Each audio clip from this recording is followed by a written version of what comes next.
Well, Secretary of State John Kerry says Syria can prevent an attack. Get this, all they've got to do is turn over all of their chemical weapons in a week. Of course, no one expects that to happen, so the Obama administration is working very hard to persuade Congress and the public to support a military strike in Syria. Here's Charlene Israel. U.S. military assets stand ready to attack targets in Syria. But President Obama still has a lot of work to do back at home before that can happen.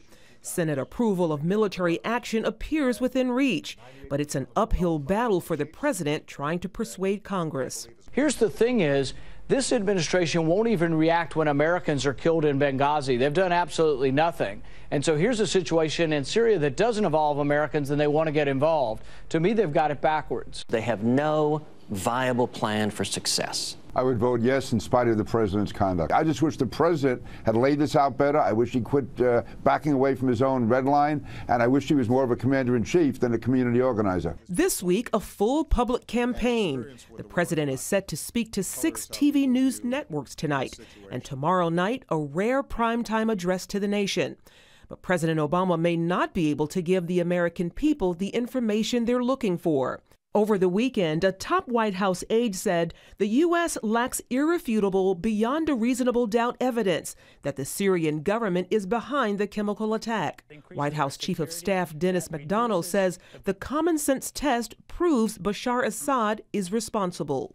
So the question for Congress this week is a very simple one. Should there be consequences for his having used gases, chemical weapons to kill more than 1,000 of his own people, including more than 400 children? The answer to that question will be followed closely in Tehran. The answer to that question will be followed closely in Damascus.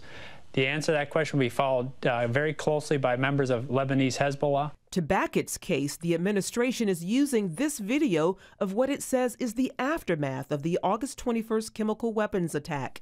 Syrian President Bashar Assad is trying to get the American people to hear his message. He spoke with PBS host Charlie Rose in an interview set to air this week. Assad denied responsibility for the attacks and pledged to retaliate if the U.S. strikes. Charlene Israel, CBN News. Thanks, Charlene. The American people, I think, are overwhelmingly against this military action. The Brits have backed out. The French, maybe. Who have we got in this coalition of the willing? We don't have anybody, and it's just one of those things. If we knew what we were going to do, it might be different, but what are we going to do? We'll lob a few cruise missiles into some populated area like Damascus. We'll kill a lot of civilians. There'll be all kinds of horrible news footage of people dying because of American cruise missile strikes. They are not discrete things that you can limit the damage. They say they'll go after their airports, but they've already dispersed their airplanes. Obama has given Assad ample notice of what he's going to do, and so anything that was of any strategic value, they've already dispersed, moved the chemical weapons, done whatever they can do. And so they've got civilian shields in front of all these things. So we're going to go shoot up a bunch of Syrian civilians. That's what's going to happen, and it's going to be a PR nightmare, not to mention the humanitarian damage that will come from it. And interestingly enough, the rebels are going against Christians in Syria. So we want to help them? The answer is no. John Jessup has that story from Washington. Here's John. That's right, Pat. Syrian rebels have taken control of an historic Christian village near Damascus. Rebels led by al-Qaeda-linked fighters reportedly captured the Christian village of Malula over the weekend. It is home to 2 of the oldest surviving monasteries in the country. Witnesses say Islamic rebels burned churches and attacked homes, forcing hundreds of residents to flee. Syrian Christians fear more such attacks if the radical Islamist rebels take over Syria. Well, here at home, some in Congress believe the U.S. should give military support to the opposition in Syria. And while Secretary of State John Kerry has spoken of the moderates among the rebels, not everyone agrees.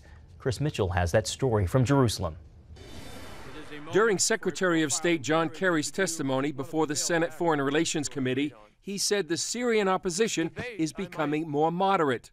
I would say that Secretary Kerry's testimony does not accurately reflect the reality in the rebel-controlled parts of northern Syria, which I have personally visited. Middle East analyst Jonathan Spire feels Secretary Kerry's assessment is not only misleading, but potentially dangerous. I think it's dangerous in the sense that it's creating a rosy and false picture of the situation on the ground in the rebel-controlled part of the country. Spire says the picture inside Syria's rebel groups is not a pretty one. Some of these rebel groups are very, very extreme indeed, and for that reason it's become extremely dangerous in recent months for reporters to go in. I'm personally acquainted with at least one journalist who has been kidnapped and is being held in those rebel-controlled areas now. So it's become a very, very dangerous place, full of jihadis, full of criminal elements also, by no means a burgeoning center for democracy, if that's what somebody wants to try to sell here.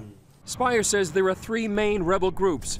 One is Al-Qaeda. Then there is a still larger group called the Syrian Islamic Liberation Front. These are the guys who we often hear described as the moderates. These are the people who I think Secretary Kerry and those around him are talking about when they talk about moderates. I've spent some time with one of the important brigades within that group called the Tawhid Brigade in Aleppo City, and I would not describe them as moderates. I would say these are people from a Muslim Brotherhood type outlook. It doesn't mean they're necessarily organizationally connected to the Brotherhood, but it's that kind of politics, the kind of politics we're familiar with from Hamas around here, or from Morsi and the Brotherhood down in Egypt. It's that kind of politics. And I would question very much the description, which we're hearing a lot in the media right now, of those people as moderates. Those people are Islamists, not Al-Qaeda, but Islamists. Congress will soon decide if they believe there are moderates inside Syria they can trust.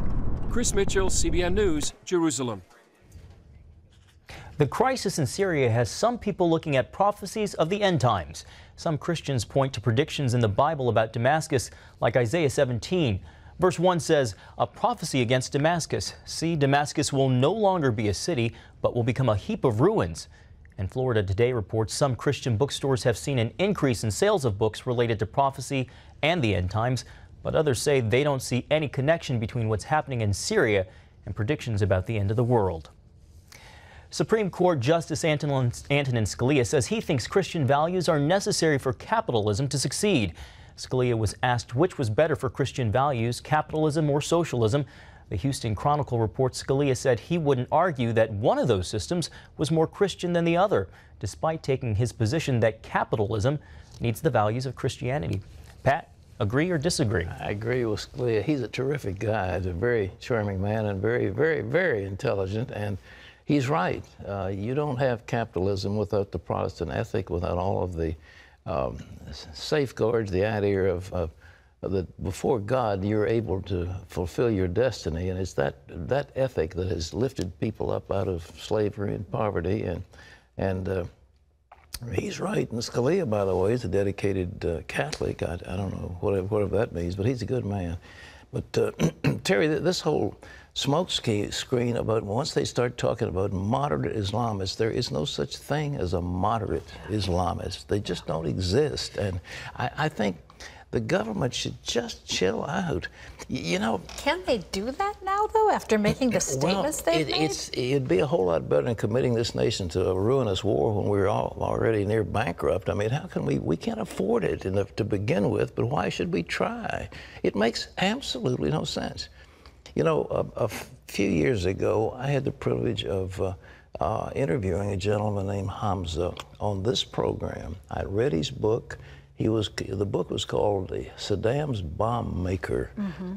And Mr. Hamza was in charge of the nuclear program in Iraq. He said in his book, and he told us here on this program, Saddam cannot make nuclear weapons. He doesn't have the technology to do it. He can't get a nuclear weapon. Okay? That was the man who was in charge of it. So what do we hear from Washington? Well, Saddam has weapons of mass destruction, which normally mean nuclear weapons. Yes. And they're bringing yellow cake in from Niger. Yellow cake, and oh, we gotta get after Saddam before else. Turns out he had no yellow cake, he had no nuclear bombs, and they couldn't even find the chemical weapons. I mean, it was just a smokescreen to go to war. That cost us what was it, $1 trillion? It was hideous. We can't do that. Ladies and gentlemen, let's not go to war. We don't want to. It makes no sense. Please write your congressman and tell them to get off this war thing. It's just not good for this nation. Let's be strong, and if we have to go after some vicious dictator, if we'd gone after Adolf Hitler in the beginning of World War II, we wouldn't have had all those lives lost, but we didn't do it. So, but we don't have that situation now. So anyhow, that's my 2 cents worth, and I think there are a lot of people who agree. It will be very interesting to see where this lands, because when you draw lines in the sand like have been drawn, it well, I mean, backs you into corner. Are we going to jeopardize the fiscal sanity of this nation in order to make one guy look good, i.e. the president? So he screwed up. So we all say things that we regret. So it's easy to say, I was mistaken. Now let's get on with life. Yes. You know, well, especially if we're going to wind up hitting civilians in the process. Well, you know that's what we're going to hit. There anybody, no other targets out there except civilians. It's going to be a bloody mess. All right. The Pentagon may recognize same-sex marriages, but Southern Baptist chaplains won't be performing them. After the Defense Department recognized gay marriages, the Southern Baptist Convention told its members they cannot perform gay marriages or take part in counseling sessions and couples retreats for gay couples. The SBC provides the largest share of active duty military chaplains. CBN is giving the gift of mobility to handicapped people in the African nation of Chad. Landmines and polio have left many there disabled. CBN recently provided 200 wheelchairs through its distribution program. This is the first time since 2009 that handicapped people in Chad have received mobility gifts from an outside organization. CBN's director for French-speaking Africa shared that the wheelchairs were given to demonstrate the love and compassion of Jesus Christ. That's good news there. You can find out more about what CBN is doing around the world by logging on to cbn.com/international.